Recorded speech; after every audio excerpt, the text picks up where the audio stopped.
हैरान हो गई जब उसने देखा कि मकान मालिक के नाखून उल्टे उग गए थे। फिर उसने दूसरों को देखा और उसे महसूस हुआ कि सभी लोग अजीब थे। अगले ही पल मालकिन भुने हुए ग्लूटेन की एक सीख ले आई।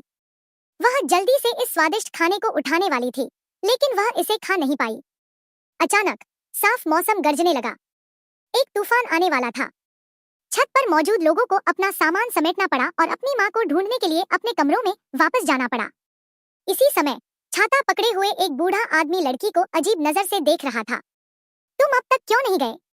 यहाँ से निकल जाओ। अगर तुम अभी नहीं गए तो बहुत देर हो जाएगी। यहाँ से निकल जाओ। लड़की और भी ज्यादा उलझन में पड़ गई। खाने का सामान समेटने के बाद लड़की और उसका बॉयफ्रेंड किराए के घर वापस आ गए। अपने मन के रहस्य को सुलझाने के लिए लड़की ने लाइटिंग शॉप जाने का फैसला किया। वह दुकान के मालिक से वजह पूछना चाहती थी। हिम्मत जुटाकर उसने छाता उठाया और उस अजीब दुकान में चली गई। दुकान के अंदर तरह तरह के बल्ब थे।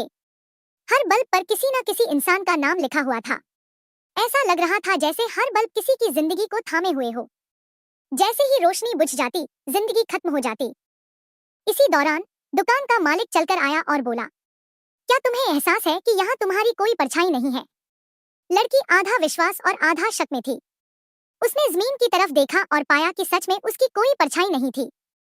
तुम अकेली नहीं हो, जाओ। किराए के घर के कॉरिडोर में लड़की को मालकिन ने रोक लिया। मैं तुमसे भीख मांगती हूँ, झू झू को बचा लो। मैं तुमसे भीख मांगती हूँ, झू झू को बचा लो।